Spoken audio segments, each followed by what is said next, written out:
It's the first Monday of the month, and we're responding to your questions. This is Coaching for Leaders, episode 449. Produced by Innovate Learning, maximizing human potential. Greetings to you from Orange County, California. This is Coaching for Leaders, and I'm your host, Dave Stachowiak. Leaders aren't born, they're made. And this weekly show helps you discover leadership wisdom through insightful conversations. And almost always the first Monday of the month, we turn the show over to you and respond to questions that have come in from the audience. And you can submit your question for a future Q&A episode at coachingforleaders.com/feedback. I am joined today, as I am most months when we do the Q&A episodes, by Bonni Stachowiak. Hello, Bonni. Hello, Dave. And yes, we are married, as someone asked me recently, because that does come up occasionally. And I do forget sometimes that people have just started listening to the show. And if that is you, welcome. We're so glad to have you here. And yes, Bonni and I have been married for a very long time. And she's had her own incredible leadership journey through being an officer in a publicly traded company to consulting and now in higher education. What have you not done?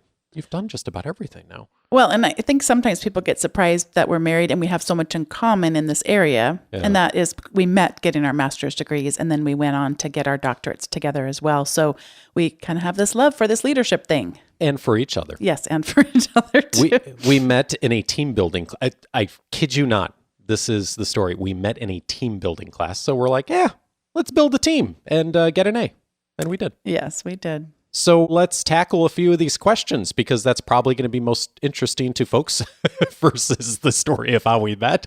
So the first question here is from Susan. She writes, I'm a director in a large organization who reports up to senior leadership. The senior leadership team is a team made up of almost entirely baby boomers at or near retirement. I also have a number of baby boomers on my team that report to me. I'm running into some struggles with those reporting to me in terms of preparing for retirement, some starting to slip in their work quality in a senioritis type attitude. Another major issue is having both senior leadership and those reporting to me having trouble letting go and trying to muscle projects to completion before they retire. It can be a stressful place to be as a middle manager, trying to balance all the emotions that come with retirement, changing priorities as leadership moves into this generational turnover, and those of us who are next preparing for a new possible role.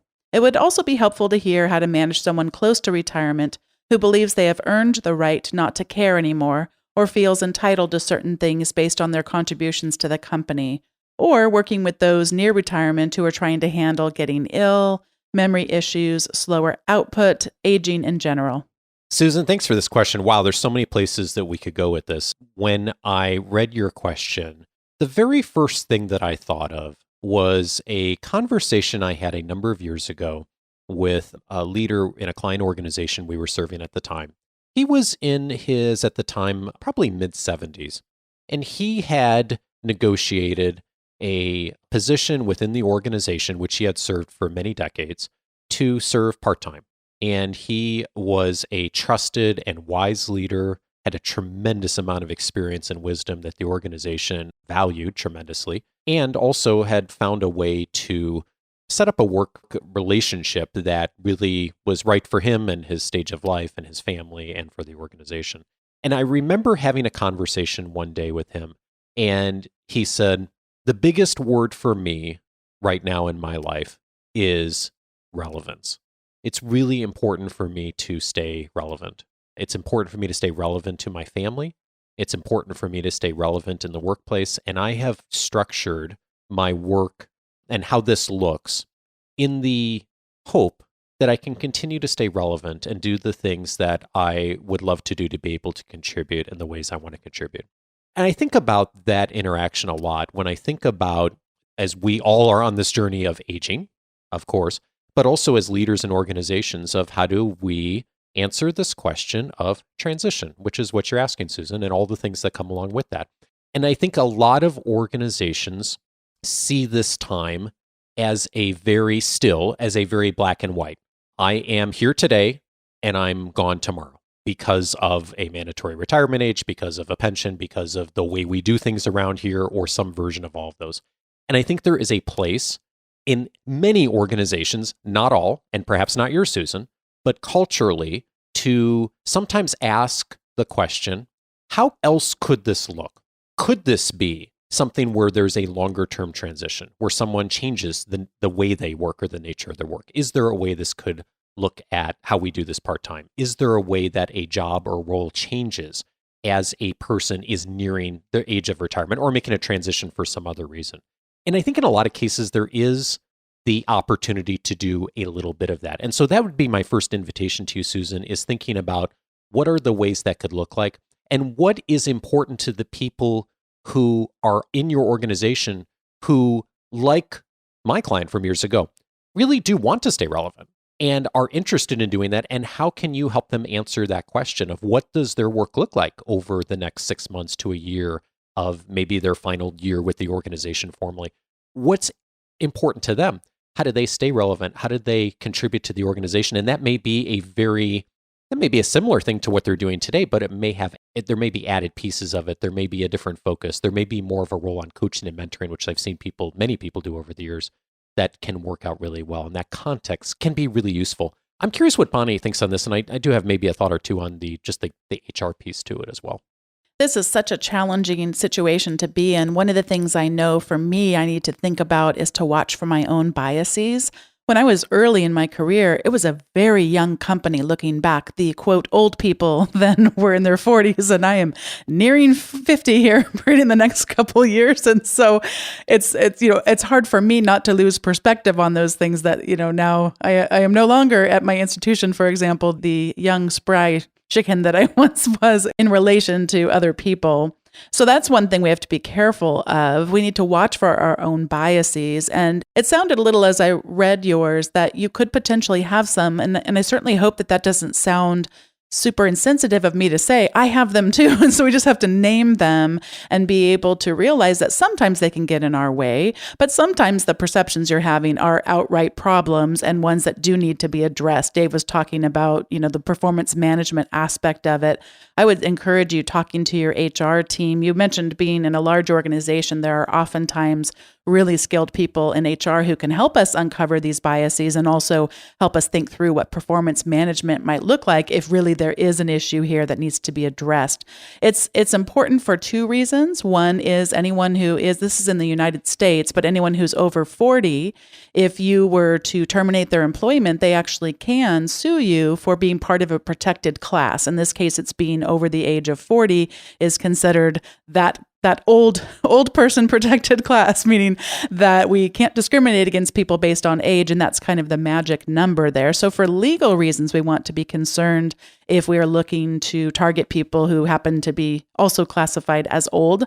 And then secondly, for ethical reasons, we don't want our own sense of what it means to bring one's full self to the work and to be doing a quote unquote good job at work to have us not be able to see people's contributions that they really do make. And a lot of times we can really tap into the sense that many people have when they're coming upon retirement age of wanting to leave a legacy and thinking creatively about how to shape their jobs. Maybe they don't want to work a full day. Maybe they don't want to work 40 hours a week, but can we transition and have more of a longer term sense of how they can tap into their desire to have that legacy and to leave a mark on the organization, but also to free up the salary, quite candidly, to be able to be used to bring other people into the organization, and also to be able to tap into their nobler motives of, wanting to contribute and make a difference.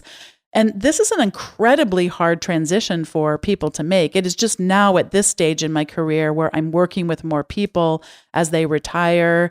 I'm working with more people who have passed away, candidly. I mean, getting the cancer diagnosis or heart issues are such a challenge. I mean, there's lots of reasons why people may leave work, lots of reasons, and we need to be sort of nimble in terms of thinking about how to handle that. Perhaps nimble was the wrong word there.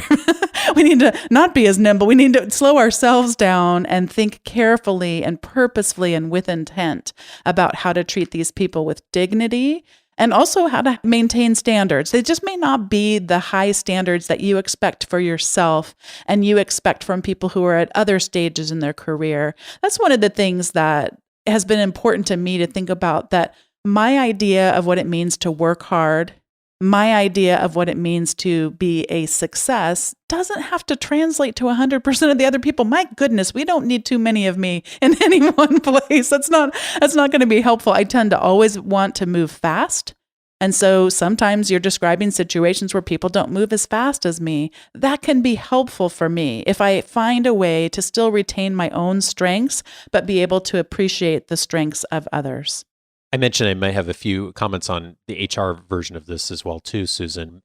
If someone has been with an organization for a long time and they're in their last month or two of work and they're quite naturally disengaging a bit, as all of us do when we're about to make a major transition, I think you manage around that. That said, it's also not okay for an organization to have a performance issue ongoing with someone and to not address it. And one of the reasons I mentioned this is because you mentioned like some of the issues that come with aging, of getting ill, memory issues, those kinds of things. At the end of the day, I think most of us as leaders want to be thinking about, does the person meet the job expectations that are there in front of them? And I would really caution you, and I think probably most HR people would caution you against getting too much into what's causing this? Is it this an aging thing? Is it what? At the end of the day, it's about, do they meet the expectations of the position? And sometimes can you make a reasonable accommodation if they're not for whatever reason in order for them to still perform the work? But at the end of the day, people do still need to meet the job requirements of whatever the job is. And if that's not happening most of the time, and with very few exceptions, you as a leader are really called to address that. And one of my favorite ways to do that, and I think is a really helpful model, is the accountability dial from Jonathan Raymond. And he is a really helpful process for us of beginning with just making some mentions about what you're noticing, about what's going on in the workplace and about performance. That may be a starting point for you of thinking about, how do people work to meet the job requirements that they need to meet. So I will link to that model so that you can dive in on that if that's helpful to you, Susan. Let us know what you find useful and what you decide to do. Our next question here is from Nellie. Nellie wrote in and said, I've been considering whether or not to stay in my job for several months. I recently had dinner with my boss, who unfortunately had too much to drink and then made several statements which indicated that the situation was not going to improve and it was time to go. Some of these statements would be clear HR issues. This is not the first time this has happened, and this boss has previously been reported to HR for bullying behavior. I'm ethically torn as to whether to report this incident to HR in hopes that it may help the coworkers that are being left behind, or just resign without saying anything. I'd like to maintain a good relationship with this company, as I may have some opportunity to do work in another division. I don't want to jeopardize future opportunities, but I feel an ethical dilemma as to whether I should report my current boss's poor behavior and judgment. What are your thoughts? Oh, Bonni, speaking of HR situations, tough one. It's really tough, and it's being made even tougher because I started watching this new television show on the service Apple TV Plus called The Morning Show, and it is all about the Me Too movement and is quite the drama. And so you realize every episode, like you're getting a new layer of some of these harassment issues that you didn't see in prior episodes. So I'm all twisted. I'm so afraid to answer her question in any way, shape, or form, such that if we were to watch another episode of this story, we might learn more. In all seriousness, you mentioned HR issues. That's such a broad thing for me to try to consider. I'll say candidly, I do lean toward you being less helpful to the situation to do this at the stage you're at. If you quit, and that's the time when you decide to share about this inappropriate behavior, there's not that much they can do with that in the sense of you've lost your credibility. And I don't mean you're not a credible person. I just mean by the time you get to the point where you're quitting a job, there's less at stake for you. So people's reports that they might share about trouble that they had in the workplace aren't taken as credibly, at least as far as I've seen. By the way, sometimes they take them too credibly and then they don't listen to the people that actually work there. But there's all kinds of sort of issues that come up with the timing of you wanting to deliver this message. And also coupled with the fact that most of us want to still maintain good relationships with prior employers. So that complicates the matter a little bit. I would lean toward telling you that perhaps you don't bring it up, but if you are asked directly, and depending on how concrete this information you have about the person being reported, and depending what bullying behavior means. Sometimes bullying behavior to people really means they just have a tremendously different personality than I do. And so we have to really think about if these are personality differences or if these are truly things that start to put the company at a legal risk. And that's very hard for you to evaluate by the time you've gotten to the point that you're in. It's just really hard. That being said, we don't have a lot of details on this. I could be completely wrong. You should maybe go in tomorrow and immediately go to HR. I mean, that's why this show is so good in the sense of it's just getting me thinking about how complex these things are and how many parts of the puzzle we can't see as we're only seeing our part of the story. And one of the things I like to remind myself and remind others whenever it's appropriate, we do like to be the heroes in the movies of our own lives. Like that's the way that we try to tell our story to ourselves. Like that's generally can be problematic to us, but generally how we try to tell our stories. So I guess for you, just recognizing also that this is complex, you do put yourself at risk if you decide to report it at maintaining that kind of relationship with the company, and that you really will have lost credibility because you're sort of, I'm out of the game now. And so it changes the strength of your words if you do decide to share this information. Nellie, I'm with Bonni on this. There are, of course, always exceptions. I am generally of the belief in most situations that once you have decided to leave a company and made that known, you're done trying to make them better. It's just the political power is gone. It's not likely you're going to affect change, and potentially, and I've seen people make it worse for the people who are left behind of then having to pick up the pieces from an awkward situation. Again, this may be an exception, but that's generally where I've seen people get themselves in a bit of trouble or make it difficult for others. The other thought here is, how has your HR organization handled things like this before? When people have brought things to them, when you've brought things to them, what have you seen happen? Because I wish I could tell you, Nellie, that you could take something like this to your HR organization and that every HR organization is equipped to really handle the complexity and the difficulty of navigating this well. Absolutely, there are some amazing HR organizations and leaders, some of them who listen to the show, who would handle a very difficult situation like this with care, with respect, would find a way to help the organization and navigate that well and do that in a very caring way. And there's also, sadly, many examples where that would not happen and HR would make it worse. And I generally like to think of, okay, if I'm trying to predict what's going to be future behavior, I look to past behavior. How does your HR team handle stuff like this? Do they do a good job? Or is it very hit or miss? That would also be a factor I'd consider if I was navigating the complexity you're navigating on what do I say or not say before or after I leave on how to handle this, of what's likely to happen, what's the outcome, does this make the situation better for me? And does it, like you said, make the situation better for others? And by the way, I love the heart in your question of thinking about others. I hear you saying, I've already made my decision. This is about how can I help other people? And I love that heart and that intent. And so my invitation to you would be, think through, like, depending on what you did, what's likely to happen based on what's happened before. And will that be truly helpful to people, or is there another way to potentially do that? So, Nellie, I hope that's helpful to you in some way, and I just wish you well in navigating such a difficult situation. This next question is from Thiaga. Dave, how do you manage to read a lot of books, and how do you remember the key messages from those books and make use of them when the situation arises? Thank you, Thiaga, for the question. Thiaga is one of our Academy members and asked me this recently, and I thought others might benefit from what I had shared with him. Yeah, I do read a lot for the show. And I think about the model from Harold Jarkey that Bonni and I stumbled on several years ago. Bonni has had him on her podcast. We will link to that. He has this wonderful model for personal knowledge management. And the model is seek, sense, and share. And I definitely prescribe to that in the professional reading that I do, which is most of my reading these days. And so here's how it looks for me. The seek part of that process is going out in the world. By the way, this is not his words. This is just how I interpret it. I'm sure he would say it differently. The seek part is going out into the world and finding things that'll be useful to you for your learning. And for me, the way that that works is I am always trying to find things that are answering a problem, often answering a problem for our listeners or answering a problem for our Academy members.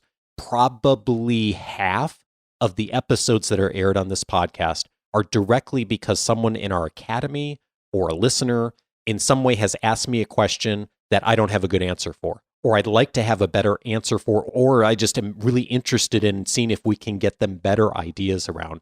And so I am going out to find the best book, the best expert who can teach us all on how to get better at something. So the seek for me is, how do I answer a problem? Not just, do I walk into a bookstore and what cover of the book looks interesting today? It's, how do I answer a problem? The sense for me is then the actual reading. And I've gone through now, and many of you have seen this who listen to the show, of I will highlight as I'm reading. I'm thinking about the work. I'm thinking about the questions I'm going to ask the author, because that's often the situation I find myself in, where I am going to be talking to the person who created the work afterwards. And so I'm thinking about that. That's my sensing process of thinking about what is meaningful to me, what's helpful, what's useful. And then the share piece is, in my case, having a conversation with the author and then sharing that conversation with all of you in a way that I hope is helpful. And so those three things for me make the material I'm reading very relevant, because I'm answering a problem for someone else often. I'm getting into the details of it, and then I'm doing something with it actively after I've gone through that learning process. There's no better motivator to finish reading a book than having an interview with someone 2 days later and a lot of people going to be listening to it. So that has worked well for me. I'm not suggesting, by the way, that most anyone else do it that way. But what I am suggesting is using that model to whatever you're reading, starting first with, how does that, rather than just picking the most popular book of the day, how does this answer a problem? What's a process I can go through to help me? And then what's something I can do with it? Either I write up an article and put it on LinkedIn, or I bring it into the next staff meeting and I share with my team. Here are the 3 or 4 things I learned from this book, and let's talk about a couple of them. Or sharing it in some other way. And those 3 steps have been really useful for me in recalling things, because they're relevant and because I've gone through a much more in-depth process with someone's work and book, rather than just casually reading it and not doing anything with it. I have a few other thoughts, because I also subscribe to Harold Jarkey's methodology of seeking, sensing, and sharing. I have a couple of, maybe beyond the theory of how that works, down to a few pragmatic things that I do.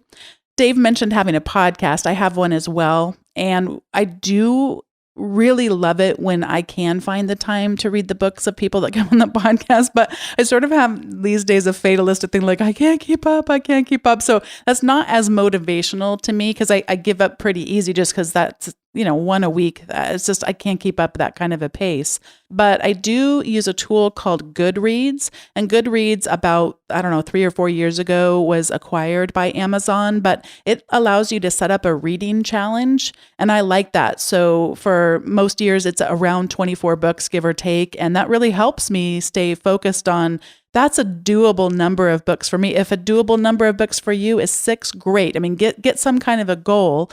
And if it helps you to track it using a digital tool like that, it definitely has pushed me to get there. In fact, as of this moment, I'm not quite hitting my goal. And so it's pushing me to go, okay, you got a few more weeks and then you need to do it. The other thing is, I like to do digital reading. Some people prefer a book that you can hold in your hand.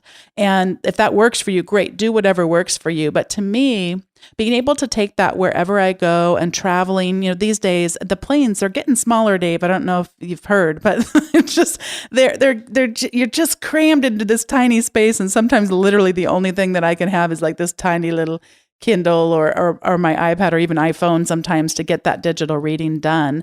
And there's a post that Dave will link to in the show notes that I talk a little bit more in depth about my digital reading process. But one of the things I love about it, and I know Dave does this too, is the ability to highlight in the book. You can also add notes in, but I don't tend to do that as much. I just tend to do the highlights. And then you can export those and have your own little system of capturing those notes of the books that you've read. And so if I do interview someone on a book of theirs, they're coming on my show, I have that as some of the most important nuggets that I took away from reading their book. Dave mentioned the process of sense making and sharing. This has been so powerful for me. And someone who's inspired me a lot, who Dave, I know has been on your show before, is John Stepper, who coined the phrase working out loud.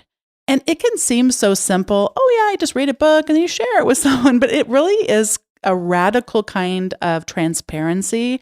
It also requires vulnerability, especially if it's something that is a topic that challenges us a little bit, which how great is that when we can pick up a book that causes us to think differently about something or causes us to want to be better in some way of our life. That includes fiction books, by the way. A lot of the people that we read about, the characters can help us want to be better or change our minds about things. And so that wrestling with it, that sense making, and it might happen in conversation. It might happen by writing a journal that only you are ever going to read, or maybe it's something that goes online and it's a blog post that you can share and then other people can comment on. I mean, that is a wonderful thing about having the courage to work out loud, whatever that, however much of a risk you want to take in that area. But that really is what helps me remember things. It's that recalling it. And in fact, Dave, one other episode I'd like to mention that would help people if you want to be better at recalling things, go back and listen to the episode on retrieval practice with Pooja Agarwal, because that is all about how we can remember things better. And so the more that I talk about episodes or the names of the people who've come on my show or the names of the people that have written the books, the better I am at building this network of knowledge that can help me be better. And then as a leader can help other people be better too. So, and then if you ever have a chance, think about creating a little bit of an informal book club. Those kinds of conversations can really evoke a lot of opportunities for change and reflection and help you remember those things better as well.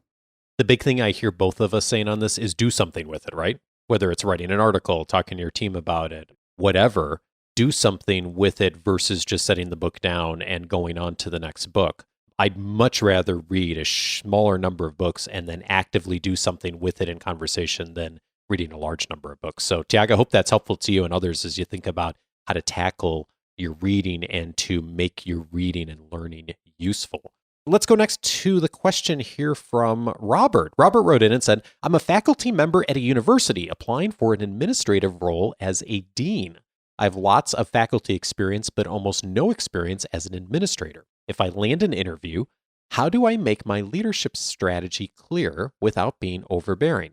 Any other advice on making a big transition like this? Well, I'm going to toss this first to someone who is a faculty member and has become a dean. Yes, I'm an expert at it. I've been doing it for years and years, decades now. Yeah, decades, so you'll know the perfect answer for Robert.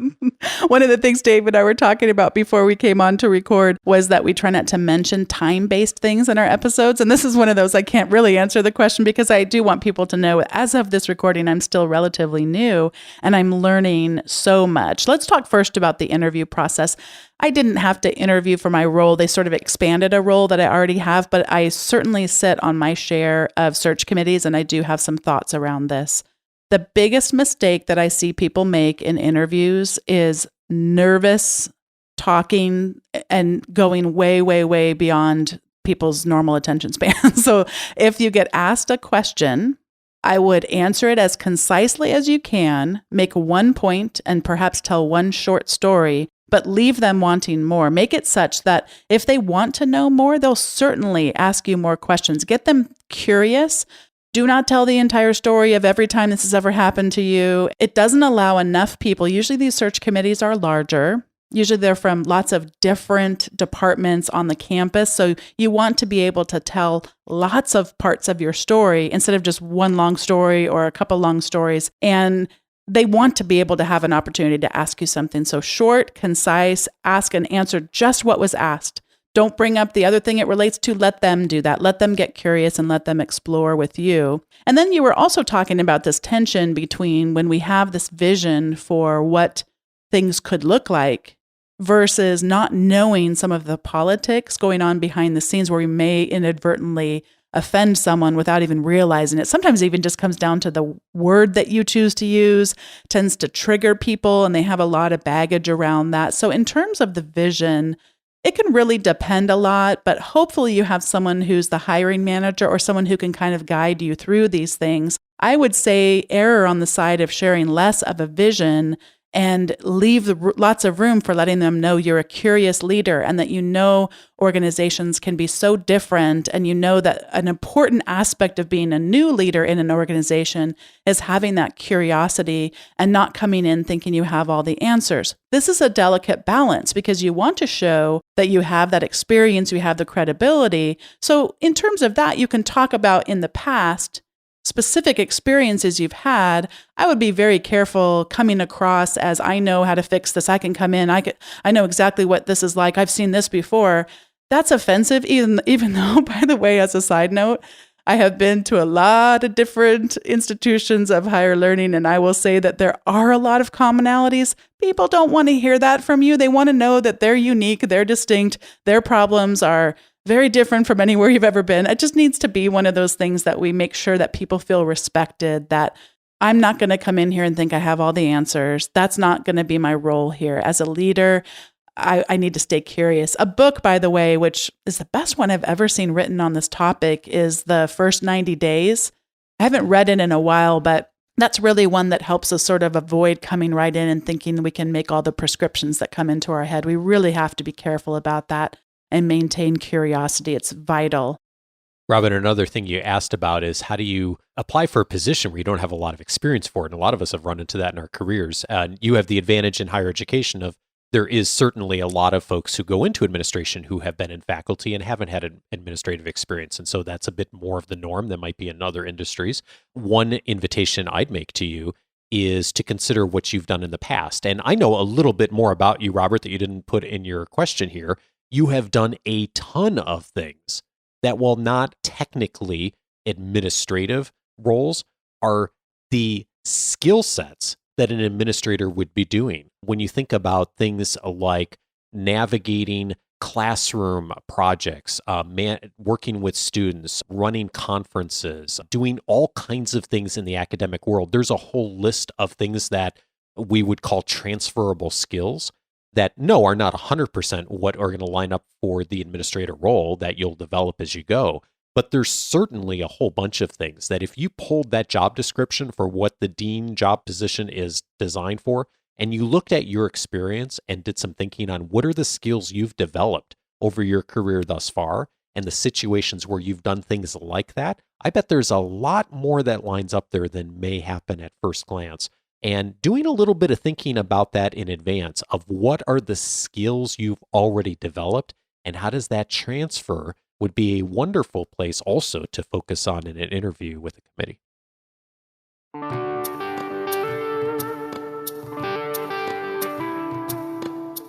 If these questions got you thinking today, several related episodes I'd recommend to you. One of them is episode 129, How to Create a Personal Knowledge Management System. Bonni and I on that episode walked through in detail, which we talked about for a few minutes in response to Thiaga's question, how to create a personal knowledge management system through the Seek, Sense, Share model from Harold Jarkey. And it is, I think, really a necessity for most leaders to be able to have done some thinking about what the system's going to be. It used to be easy. You would just read whatever the newspaper was 20 years ago that everyone read and the key magazine publication. Today, there are so many different information sources that are coming our way through books, through things we find on social media. Someone sends us an article on email and says, hey, I know your clients would benefit from this, or this is something to share with your team. And you get another resource another way. We talk in detail in episode 129 on how do you create a system to handle everything that's coming in, the seek part, make sense of it, and then with the things that are then helpful to go out and share that with others, to do something with it rather than just collecting information. Episode 129 will help you to do that better. I'd also recommend How to Lead a 100-Year Life with my guest Linda Grattan on episode 266. Linda is a top thinker in the management space, and she has done an incredible amount of work of thinking about how our work is changing as we age and as many of us live longer, and thinking about the 100-year life and how does that affect work. And it's no longer, for a lot of us and increasingly more people, not just the three traditional phases of life we thought of school and then work and then retirement.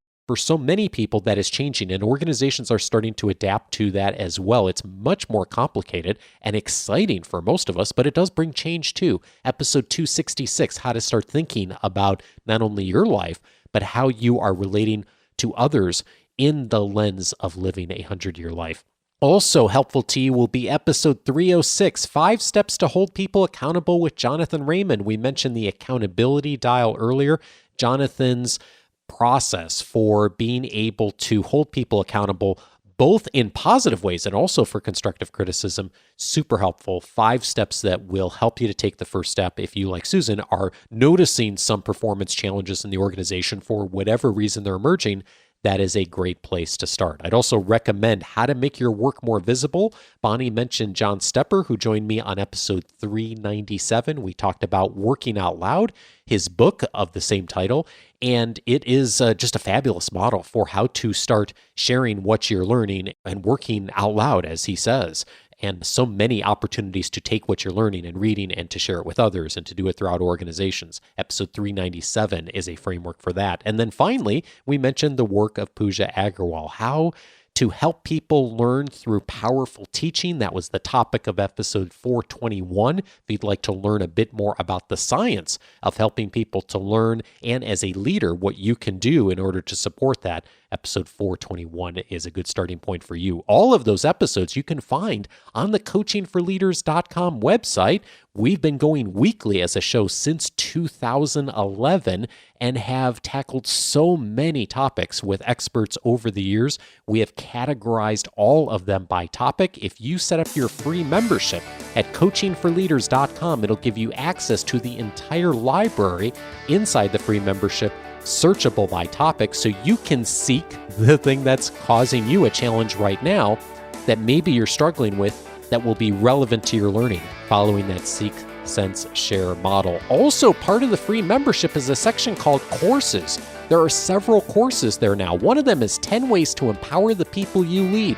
So many of the lessons from the show are embedded in that course. There's also a course on how to create your personal vision, and a new course on how to create team guidelines that we recently put up there. All of those are absolutely free. Set up your free membership at coachingforleaders.com. Next week, Nancy Duarte returns to the show to teach us how to influence executives more effectively. Don't miss it. Have a fabulous week and see you next Monday.